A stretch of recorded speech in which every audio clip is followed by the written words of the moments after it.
niya naman, gagawa tayo ng merienda. Dahil pag nasa bahay ka, na-stuck ka, ang gagawin mo, magluto ng pagkain para sa ating pamilya, lalong-lalo na sa ating mga anak. Yan. Simpleng merienda ang gagawin ni Mama Taba. Nakabili tayo ng hotdog bun, mga kataba. Diyan sa hotdog bun, gagawa naman tayo ng ating sandwich. Meron tayong egg. Nasison ko na yan ng salt and pepper. At kasama din ng hotdog. Hinati ko yung hotdog para magkasya sa ating bun. Dahil maglalagay tayo ng ating coleslaw. Gagawa tayo ng ating coleslaw na ipapalaman din natin sa ating hotdog bun. Yung coleslaw natin, naglagay lang ako dyan ng carrots, repolyo, cheese, at saka mayonnaise. No, yan ang nilagay ko dyan, mga kataba. Hiniwa ko ng maninipis lang. No, para hindi nila masyadong maramdaman na malalaki yung hiwa ng ating gulay. Tapos, dito naman, sasamahan naman natin siya ng pansit. Yung pansit, ang ginamit ko naman, chicken noodles. No, hindi na ako gagamit ng kung anong pampaalat dyan. Kasi gagamitin ko rin yung ating seasoning na manggagaling sa ating chicken noodles. Tapos, naghiwa ko ng gulay. Mix na tong gulay na to, mga kataba. Bell pepper, carrots, maliliit lang kaya pinagsabay-sabay ko na. Bell pepper, carrots, repolyo, at saka beans. Meron naman tayo ditong bawang, sibuyas, at maglalagay ako ng konting giniling. So yan, mga kataba, pwede na tayong mag-fry.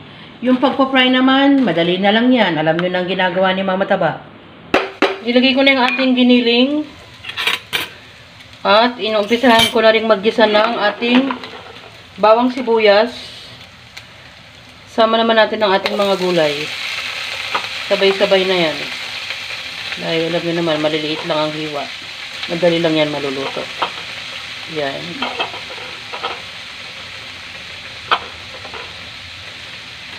Tapos, na-fry ko na ang ating hotdog na palaman kasama ng itlog. Ayan.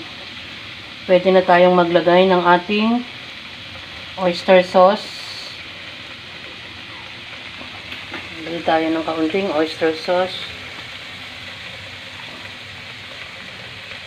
At ating paminta.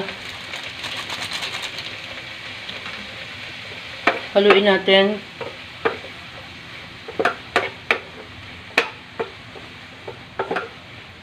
Pagkatapos, pwede na natin ilagay ang ating noodles. Sabi ko naman sa inyo, para-paraan si Mama Taba. Para sa ating merienda. At ang ating mga seasoning. At pinanggalingan ng ating chicken noodles. At maglagay tayo ng konting tubig. Pwede na nating balikan yan maya-mayang kaunti para ma-absorb niya ang ating tubig kasama ng noodles. Yan. Pag naglagay kayo ng tubig, tignan nyo lang gaano karami yung ma-absorb ng ating noodles para naman hindi maging malabsak yung ating noodles.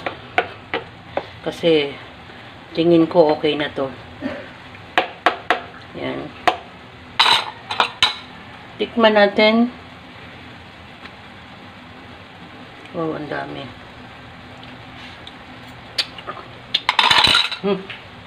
Masarap na. So, sabi ko nga, hindi na natin kailangan maglagay na kung ano-anong pampaalat kasi gawa ng seasoning. Ang pinaka nilagay ko lang talaga is yung ating oyster sauce. So, luto na yan. Hindi siya malambot na malambot at hindi rin siya malabsak. Luto na yan.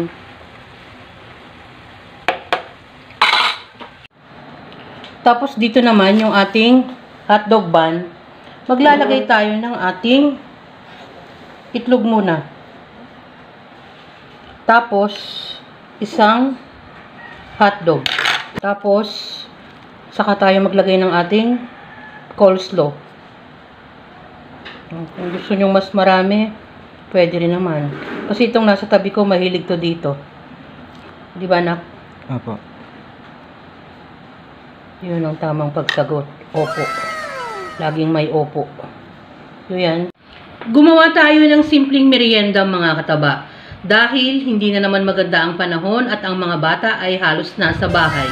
Diyan sa simpleng merienda mga kataba, chicken noodles lang ang ginamit ko dyan. At naglagay lang ako ng iba't ibang klase ng gulay kasama ng konting giniling. Yun naman ating sandwich, yung hotdog bun. Gumawa lang ako ng coleslaw kasama ng egg at hotdog. Yan ang ating magkapares mga kataba. Simpleng pansit at ang ating hotdog sandwich na may coleslaw. Enjoy, kumain at maging masaya. Salamat sa panunood. Mag-ingat mga kataba. Bye!